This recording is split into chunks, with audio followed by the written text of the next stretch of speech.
Bonjour et bienvenue dans cette série de capsules dédiées à la statistique. Nous commençons ici par une introduction très générale. Quel est l'objectif de la statistique?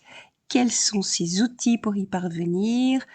Allez go, c'est parti. Eh bien, la statistique, en fait, remarquez que je dis la statistique. Nous verrons la différence avec le pluriel. La statistique, c'est une branche des mathématiques qui analyse des données. On ne va plus consulter un mage pour essayer de deviner son avenir. On utilise des nombres et tout ce qui va avec, c'est-à-dire les données, et on va analyser ces données. C'est vraiment ici essayer quelque part de prédire ce qui se passe, soit au niveau d'une extension de ce que vous avez considéré, soit par rapport à l'avenir. Je vais prendre ici l'exemple des politiciens. Vous savez que face à des élections qui vont avoir lieu prochainement, ils ont envie de savoir s'ils ont une chance, oui ou non, d'être réélus ou d'être élus. Donc pour ça, on fait des sondages. C'est la statistique qui va intervenir. Et comment fait-on des sondages? Normalement, un politicien devrait interroger, un politicien belge par exemple, devrait interroger je vais dire 9 millions de personnes qui vont aller voter. Imaginez, 9 millions de personnes. Ce n'est pas possible. Ça coûte trop, à la fois en temps et en argent. Donc, on va sélectionner ici une partie de ces personnes, futurs électeurs et électrices. Et ça, c'est ce qu'on appelle un échantillon. Alors là, on a vraiment plein pouvoir sur l'échantillon. Attention, il y aura la capsule suivante qui va traiter de la façon de choisir cet échantillon, parce que tout se base sur le choix de cet échantillon. Si vous choisissez un mauvais échantillon, vous aurez, même si votre étude est parfaite d'un point de vue mathématique, vous aurez forcément de mauvaises conclusions. C'est clair que si je reviens à mon exemple ici de vote, d'intention de vote en tout cas, je sais qu'il y a des communes qui sont plus ou moins favorisées ou défavorisées d'un point de vue social, donc d'un point de vue financier, et clairement, ces gens ne vont pas voter de la même façon. Donc, si j'axe tout mon échantillon sur une commune où on sait il y a un revenu moyen très élevé, peut-être que ces gens ne vont pas voter de la même façon que si j'axais tout mon échantillon sur une commune où, par contre, il y a des gens qui ont toutes les difficultés pour boucler les fins de mois. On le sait, ça. Donc, attention à votre choix d'échantillon. Nous y reviendrons.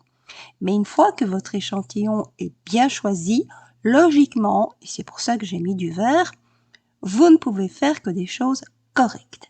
Et les choses correctes que vous allez faire, ce sont les statistiques. Là, au pluriel.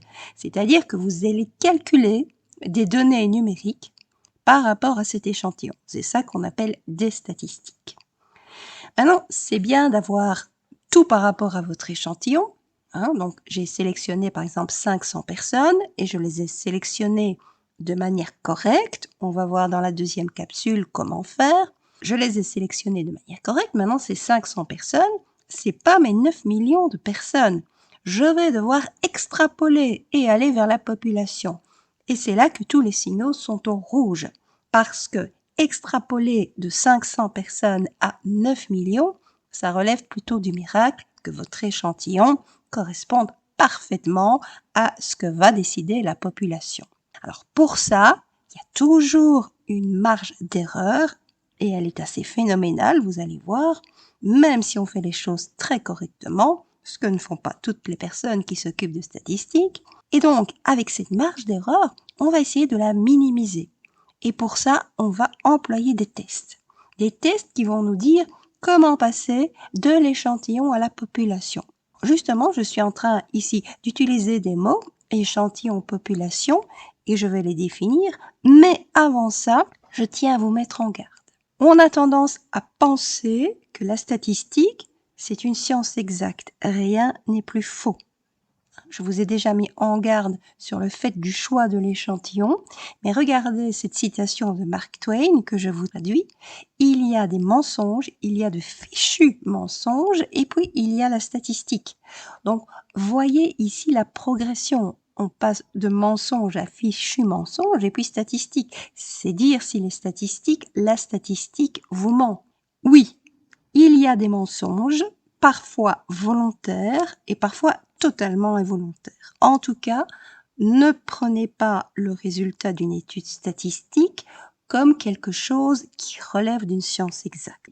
Donc, on va essayer d'extrapoler au mieux.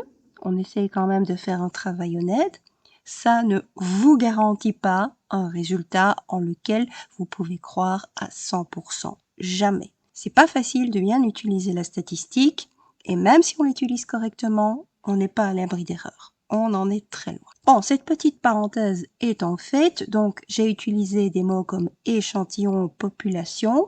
De quoi s'agit-il? Eh bien, je vous l'ai pratiquement dit.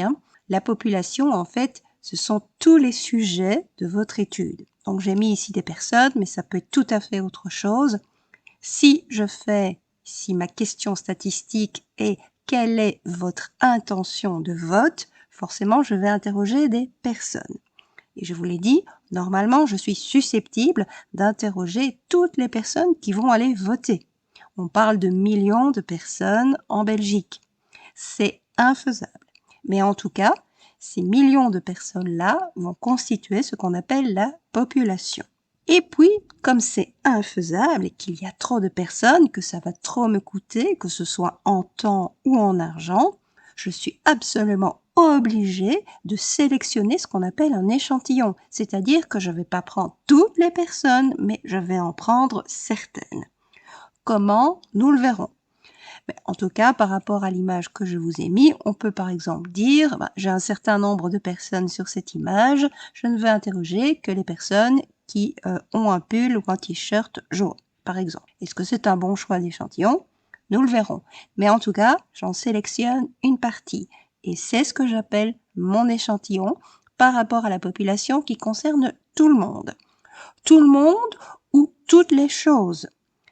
Votre statistique ne va pas simplement s'intéresser à interroger des personnes. Vous allez pouvoir, par exemple, vous intéresser au rendement de certains types de céréales. Et dans ce cas-là, vous n'allez pas forcément interroger l'agriculteur qui s'occupe des parcelles où vous cultivez les céréales en question. Vous allez tout simplement mesurer peut-être ce rendement en vous rendant sur les parcelles. Donc votre population ici, c'est les parcelles en question où on cultive ce type de céréales. Et comme c'est difficile à nouveau de faire ici des mesures sur toutes ces parcelles, vous allez en sélectionner certaines. Combien? Comment? Ce sera l'objectif de la prochaine capsule. En tout cas, sachez simplement pour le moment que l'échantillon, c'est une petite partie de la population. Et alors, on a, en tout cas pour ma série de capsules, on a deux types de statistiques. Soit je me contente de l'étude de cet échantillon, et là je fais des choses correctes, en tout cas si je ne me trompe pas dans mes calculs, mais là la statistique c'est une science exacte, on va calculer des choses de manière tout à fait rigoureuse, et alors on fait ce qu'on appelle de la statistique descriptive. En général, on commence par celle-là, et c'est ce que nous allons faire ici. Ou bien, et ça on rejoint l'objectif original évidemment de la statistique, j'étudie l'échantillon, mais je ne me contente pas de cet échantillon. Mon but est d'extrapoler à la population. Ce que j'ai constaté sur mon échantillon, je vais essayer de dire quelles sont les conséquences sur la population. Et ça, alors, je fais un deuxième type de statistique qu'on appelle la statistique inférentielle. Nous nous y consacrerons également, mais bien sûr dans un deuxième temps. En tout cas, ce qui est important à voir ici, c'est que dans tous les cas, on doit commencer par l'échantillon. Et oui, absolument.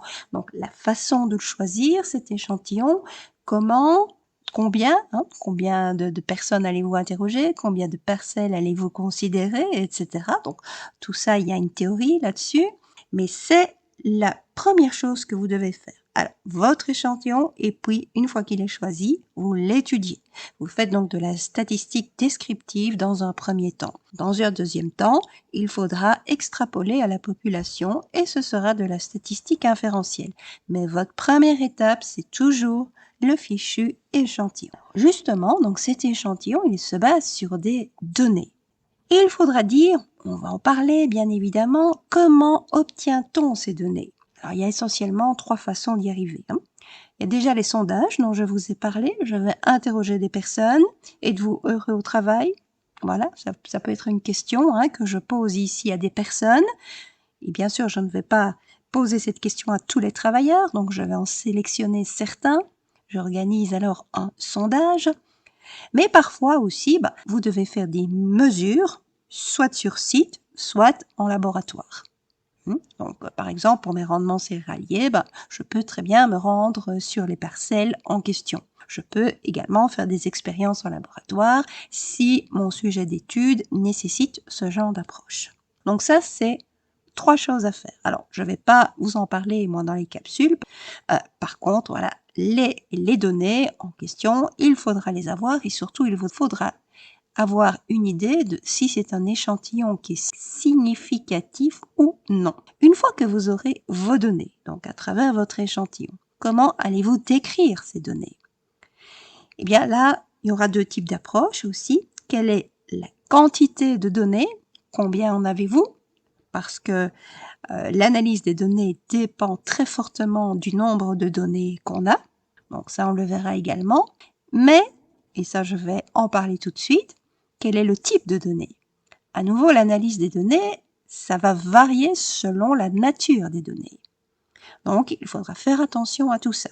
Et une fois qu'on aura mis en évidence ce genre de choses, ce genre de connaissances, on va devoir ce qu'on appelle résumer les données. Si vous avez 150 données, il est hors de question de présenter ces 150 données à un lecteur en disant « débrouille-toi ». Donc, c'est justement le boulot du statisticien de dire à partir des 150 données, voilà ce qu'il faut retenir. Et ça, pour résumer les données, on a 2 outils à notre portée qui sont les graphiques, très parlants, mais attention, pouvant être très mensongers aussi, et puis les indicateurs numériques, donc les fameuses statistiques au pluriel. C'est celles qu'on va calculer à partir de notre échantillon. Alors, je vous ai mis ici différents types de données. Donc, je peux interroger des personnes et leur demander quel est leur salaire, quelle est leur profession, quelle est leur taille. Je peux mesurer également cette taille si les personnes n'ont pas connaissance de cette taille. Quel est le nombre d'enfants que vous avez, quel est le moyen de transport que vous utilisez. Je suis enseignante, je peux faire une étude statistique sur les notes qu'ont mes étudiants. Je peux également étudier le rendement ici des céréales. Je peux mesurer la température chaque jour pour essayer de faire une étude statistique sur la météo, etc. Donc, tout ça, ce sont des données que vous pouvez étudier lors d'une étude statistique. Maintenant, elles ne sont pas toutes pareilles. Alors, comment va-t-on les distinguer? Regardez ici, dans celles que je vous ai données dans ce nuage de mots, je vais distinguer ici, par exemple, j'ai pris ici des exemples, le salaire, la note, la taille, la masse, du, sexe, transport, profession et vote. Pourquoi est-ce que j'ai fait ces 2 catégories-là? Je vous laisse réfléchir quelques secondes. Qu'est-ce qui différencie les 4 variables salaire, note, taille, masse des 4 variables sexe, transport, profession et vote? J'imagine que vous avez trouvé. Ici, la réponse de votre étude se traduira avec des nombres. Quel est votre salaire? Je gagne 2500 €. Quelle a été votre note par rapport à votre examen de maths? J'ai eu 16 sur 20. Quelle est votre taille? J'ai 1,65 m. Quelle est votre masse? Je pèse 58 kg. Tout ça se traduit à l'aide de nombres. Premier type de variable. Deuxième type de variable, quel est votre sexe? Alors, je suis femme ou je suis homme. Quel est votre moyen de transport? J'utilise la voiture, j'utilise le bus, j'utilise le train. Ma profession, je suis enseignante, je suis chercheur, je suis ouvrier. Quelle est votre intention de vote? Je n'en ai aucune. Bon, tout ça, vous répondez à l'aide de mots. eh bien ça va déjà amener en fait différents types de traitements. Donc par rapport à votre question statistique, vous devez savoir si vous attendez une réponse avec des nombres ou une réponse avec des mots. Ça va déjà donner lieu à soit une variable quantitative, soit une variable qualitative. Donc une quantitative, le mot l'indique bien, hein, quantitative, quantité, on répond à l'aide de nombres, la taille, la masse, etc. Variable qualitative, on répond à l'aide de mots. Très bien, car, voiture, etc. Et on fait encore alors la distinction pour la variable qualitative entre variable nominale et variable ordinale. Quelle est la différence entre ces deux types de variables? Donc, ce sont des mots chaque fois pour les deux types de variables. Nominale, c'est en général. Je réponds, j'utilise le train, j'utilise l'avion, je suis enseignante, je suis mercière, enfin bon, des choses comme ça. Donc, il n'y a pas d'ordre. Il n'y a pas une profession qui est meilleure qu'une autre. Il n'y a pas un moyen de transport qui est meilleur qu'un autre. Là, c'est ce qu'on appelle une variable nominale. Par contre, si je note ici à l'aide de mots, excellent, très bien, satisfaisant, il y a là, c'est une variable qualitative, hein, ma note devient une variable qualitative si je note à l'aide de mots et pas de nombres, et ce sera une variable ordinale, parce que forcément, là, il y a un ordre établi, excellent est forcément mieux que passable. Donc voilà, ça déjà, première chose à faire, essayez de voir quel est votre type de variable. Est-ce que la réponse va se donner en nombre ou en mots? Si elle se donne en mots, est-ce qu'il y a un ordre qui s'établit entre ces différentes réponses qui se traduisent en mots? Et puis revenons aux variables quantitatives, on ne va pas se le cacher, c'est elles qui vont surtout nous intéresser, donc celles qui se traduisent à l'aide de réponses chiffrées. On a des nombres, nos données sont des nombres. Donc ces variables quantitatives-là, elles peuvent à nouveau se distinguer en deux catégories, deux sous-catégories, la variable discrète et la variable continue. Quelle est la différence entre les deux? Alors on dit généralement que variable discrète, il y a peu de valeurs possibles et variable continue, il y a beaucoup de valeurs possibles. Je vais vous donner un exemple. Si je m'intéresse ici au nombre d'enfants, donc j'interroge les personnes sur le nombre d'enfants qu'elles ont. On sait forcément qu'il va y avoir un nombre limité de réponses. On va dire j'ai 0 enfant, j'en ai 1, j'en ai 2, j'en ai 3. Bon, ça peut aller peut-être jusqu'à 17, on n'en sait rien. Mais en tout cas, vous avez un nombre fini de réponses. Et surtout, petite astuce pour distinguer variable discrète de variable continue, vous n'avez pas de décimale.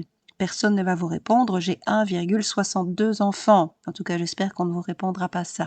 Donc, le nombre d'enfants, c'est ce qu'on appelle une variable discrète. A contrario, la variable continue, on peut avoir absolument toutes les réponses possibles et imaginables. Donc, la taille, par exemple, la taille des personnes est une variable continue. Pourquoi? Vous allez me dire, oui, on a quand même un nombre fini de réponses. Non, pas en fait, parce que les décimales, elles sont permises. Donc, je peux mesurer 1,58 m, je peux mesurer 1,62 m, je peux mesurer 1,86 m, etc. Mais si je m'exprime avec plus de précision, je vais pouvoir dire, attention, je mesure 1,62,58 m. Ça n'est pas interdit. Comme la masse, ça n'est pas interdit non plus d'amener de la précision. Donc ici, les décimales, elles sont permises. Ce qui veut dire que ça fait de la taille comme de la masse une variable continue. Alors, je termine ici par quelques exemples. Donc, les fameuses tailles, voilà. Donc, il faut distinguer ici mes données de mes sujets d'étude et de ma variable d'étude. Les sujets d'étude, c'est quoi? C'est ce qui fait partie de mon échantillon, de ma population. Ce sont les personnes que j'interroge, quand ce sont des personnes, ou les objets que je vais étudier quand il s'agit d'objets. Donc ici, mon échantillon comme ma population, ça va être des personnes. Je vais interroger des personnes. Alors, beaucoup de personnes pour la population, c'est-à-dire la totalité des personnes, ou peu de personnes, un petit nombre de personnes pour mon échantillon, mais en tout cas, ce sont des personnes que j'interroge ou bien dont je mesure la taille. mais les sujets d'étude, ce sont les personnes. Par contre, je vais ici, mes données vont se traduire par quoi? Soit je les interroge, donc ça, j'interroge ces personnes, ce sont des sondages, soit je mesure concrètement la taille de ces personnes. Donc, ce sont des mesures, des mesures ou des sondages qui me donnent les données en question. Les données en question, elles vont être chiffrées. Que j'interroge les personnes ou que je les mesure, je vais avoir 1,64 m, je vais avoir 1,72 m, etc. Ce sont des nombres. Donc ma variable, elle va être quantitative et elle va être continue parce que réellement, toutes les tailles sont à peu près permises. Autre type d'études statistiques, cette fois-ci, j'ai envie d'étudier les professions des personnes. Alors, le mot l'indique bien, les personnes. Donc, je vais à nouveau interroger, et ici, je ne mesure pas, je ne peux faire qu'un sondage, mes données sont obtenues par sondage, je vais interroger des personnes, peu ou beaucoup, selon que je me consacre à l'échantillon ou à la population. En tout cas, les personnes vont me répondre, je suis crémière, je suis fermière, je suis agricultrice. Ce sont des mots, la variable, elle est donc qualitative et elle est nominale. Pourquoi? Parce qu'il n'y a pas un ordre de préférence. Un métier n'est pas mieux qu'un autre. Et donc ici, voilà, variable nominale.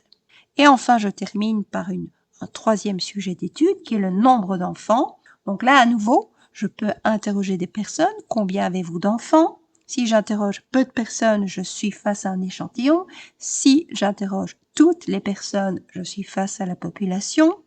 Et en tout cas, puisque j'interroge des personnes, mes données vont être fournies par un sondage.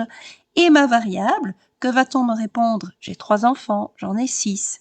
Donc, ce sont des nombres. Ma variable, elle est quantitative et elle est discrète. Personne ne va vous répondre, j'ai 2,86 enfants. Donc voilà, c'est vos études statistiques comme ça. Déjà, la première chose, quelle est votre question?